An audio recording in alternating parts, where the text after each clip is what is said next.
اس tutorial کے اندر ہم data کے ٹیب کو ڈسکس کرنے جا رہے ہیں. فارمولوں کی سیریز کے اندر ڈیٹا کے ٹیب کی اپنی ہی ایک بہت ہی زیادہ امپورٹنس ہے, اور اس ٹیب کے مینیو کے اندر ہم تمام چیزوں کو اسٹیپ بائی اسٹیپ جو ہے وہ ڈسکس کرنے کی کوشش کریں گے. سب سے پہلے ہم اسٹارٹ کرتے ہیں گیٹ ایکسٹرنل ڈیٹا سے. ایکچولی گیٹ ایکسٹرنل ڈیٹا کی کمانڈ کا مین پرپس یہ ہے کہ اگر آپ کے پاس کوئی ایسا ڈیٹا جو کہ نوٹ پیڈ کے اندر موجود ہے یا مائکروسافٹ ایکسس کی MDB فائل کے اندر موجود ہے اور آپ اس ڈیٹا کو ایکسل کے اندر امپورٹ کرنا چاہیں تو اس کو امپورٹ کر سکتے ہیں. نوٹ پیڈ کی فائل عام طور پہ SQL کی فائلس ہوتی ہیں.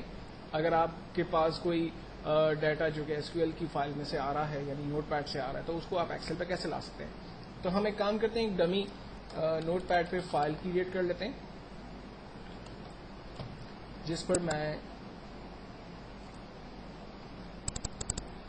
کچھ ہیڈنگس اور کچھ امپلائی کے نام رکھ لیتا ہوں, لائک نیم اور ڈپارٹمنٹ, سیلری. نیم میں for example Asif, department computers, salary for example 15,000, Wasim HR department, salary 18,000. ٹھیک ہے. اچھا, اب اس تمام کے ٹیب کو ہم کم کر لیتے ہیں کیونکہ اتنی زیادہ ٹیب کی ہمیں نیڈ نہیں ہے. دین فائل کو سیو کر دیں اور ڈیسک ٹاپ پہ میں ڈیٹا کے نام سے اس کو سیو کر لیتا ہوں اور فائل کو کلوز کر لیتا ہوں. اب سیم فائل اگر مجھے ایکسل کے اندر امپورٹ کرنی ہے تو ہم جائیں گے گیٹ ایکسٹرنل ڈیٹا. ہم سے پوچھتا ہے کہ آپ کو فائل کہاں سے امپورٹ کرنی ہے, فرام ایکسس, ویب سے, ٹیکسٹ فائل ہے یا کوئی ادر سورس ہے. تو ہم کہتے ہیں کہ ہماری فائل ٹیکسٹ فائل ہے.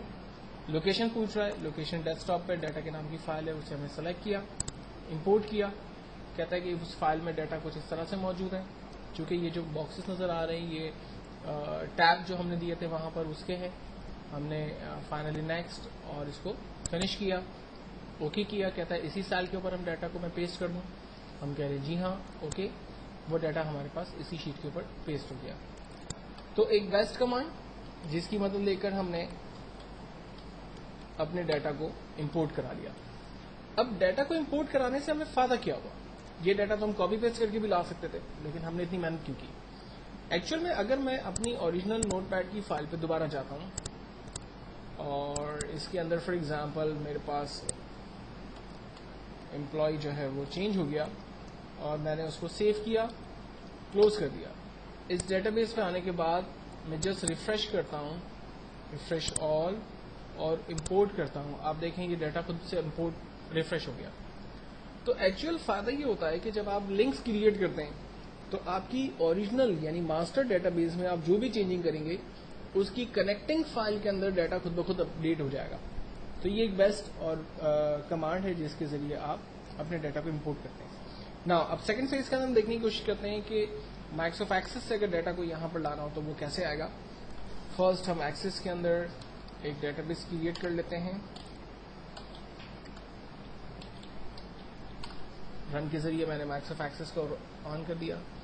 یہاں پر امپلائی پروفائل کے نام سے میرے پاس آلریڈی ڈیٹا بیس موجود ہے جو میں آپ کو شو کر دیتا ہوں. اس میں ایک ٹیبل موجود ہے اور اس میں کچھ ریکارڈز موجود ہیں. اب مجھے یہ تمام ریکارڈز اپنی اس ایکسل کے اندر چاہیے تو میں یہ چیک کر لیتا ہوں کہ یہ فائل کہاں سیو ہے. تو یہ فائل جو ہے وہ عام طور پہ سی کے مائی ڈاکیومنٹ کے اندر سیو ہوتی ہے, تو وہیں پر یہ فائل موجود ہے. ہم اس کو بند کرتے ہیں اور اپنی اوریجنل ایکسل کی فائل پر آتے ہیں.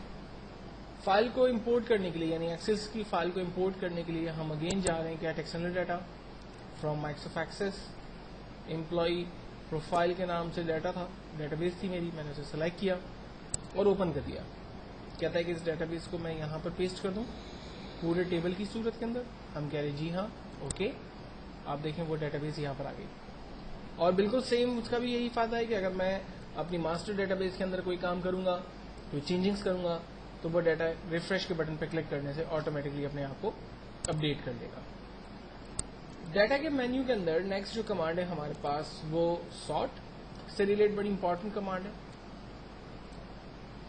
سارٹ کے مینیو کو ہم یوز کرتے ہیں اپنی مارک شیٹ کے اوپر. مثال کے طور پر میرے پاس یہاں پر نمبر آف امپلائیز کام کرتے ہیں اور میں ان تمام امپلائیز کے ناموں کو الفابیٹیکل آرڈر میں دیکھنا چاہ رہا ہوں. تو اس کے لیے میں سارٹ کی کمانڈ کو استعمال کرتا ہوں A to Z. اس سے تمام امپلائیز کے نام الفابیٹیکل آرڈر میں آ گئے. اگر میں ان کو ڈسینڈنگ آرڈر میں یعنی Z2A دیکھنا چاہ رہا ہوں تو میں Z2A کے بٹن پہ کلک کرتا ہوں, جبکہ اسینڈنگ کرنے سے تمام ریکارڈ الفابیٹیکل آرڈر میں آ جاتا ہے. اب اس کے بعد ایک اور کمانڈ ہے ہمارے پاس فلٹر. فلٹر کی کمانڈ کو استعمال کر کے ہم تمام ہیڈنگز کے ٹاپ پر ایک ایک ایرو جنریٹ کرتے ہیں. اس کا مین فائدہ یہ ہے کہ آپ انڈیویجول ریکارڈ اسٹڈی کر سکتے ہیں. فار ایگزامپل میں ایڈمن میں سے ڈپارٹمنٹ میں سے ایڈمن والوں کے ریکارڈز دیکھنا چاہ رہا ہوں, تو میں نے ڈپارٹمنٹ کے ایرو پہ کلک کیا اور یہاں سے تمام چیکس کو ہٹا کر ایڈمن پر چیک لگا کر اوکے کیا. آپ دیکھیں صرف ایڈمن والوں کے ریکارڈز آ گئے میرے پاس. میں اس کو آل کر دیتا ہوں اور میں چاہتا ہوں کہ تمام پوزیشنز میں سے فار ایگزامپل مجھے صرف اکاؤنٹنٹس کی ڈیٹیل دیکھنی ہے, تو میں نے اکاؤنٹس پوزیشن پہ کام کرنے والے لوگوں کی ڈیٹیل دیکھ لی, اسی کو میں نے آل کر دیا. اگر میں یہ چاہ رہا ہوں کہ میرے پاس وہ امپلائی جن کی ایج 20 سے 30 کے بٹوین ہے اس کے ریکارڈ دیکھ لوں میں, تو ہم ایج کی فیلڈ پہ کلک کرتے ہیں اور یہاں سے نمبر فلٹر میں جا کر گریٹر دین لیس دین کے بٹوین کام کرتے ہیں, لائک بٹوین کی فیلڈ سلیکٹ کرتے ہیں. اس گریٹر دین 20 ایج ہونی چاہیے اور لیس دین 30 ایج ہونی چاہیے, اس کو سلیکٹ کیا. اب آپ دیکھیں سے وہی امپلائیز میرے پاس آ رہے ہیں جن کی منیمم ایج 20 اور میکسیمم ایج جو ہے وہ 30 کے بٹوین ہے. اس کرائیٹیریا کو ہم بہت ساری جگہوں پر اپلائی کر سکتے ہیں. مثال کے طور پر اگر مجھے گرینڈ سیلری کے اندر ان تمام امپلائیز کا ریکارڈ دیکھنا ہے جن کی سیلری 20,000 سے ابو اور 30,000 سے بلو ہے, تو ہم اسی نمبر فلٹر پہ جا کر بٹوین کی کمانڈ کا استعمال کرتے ہوئے 20,000 اینڈ 30,000 ڈیفائن کرتے ہیں, فائنلی اوکے کرتے ہیں. یہ دیکھیں 20 to 30,000 کے بٹوین ڈیٹا آ رہا ہے.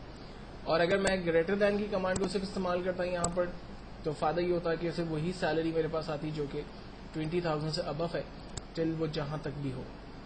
تو فلٹر ایک بیسٹ کمانڈ جس کے ذریعے ہم اپنے ریکارڈز کو آسانی سے سرچ کر سکتے ہیں. اس کے بعد میں آپ کے ساتھ ڈسکس کرنے جا رہا ہوں ایڈوانس فلٹر اپنے نیکسٹ ٹیوٹوریل کے اندر.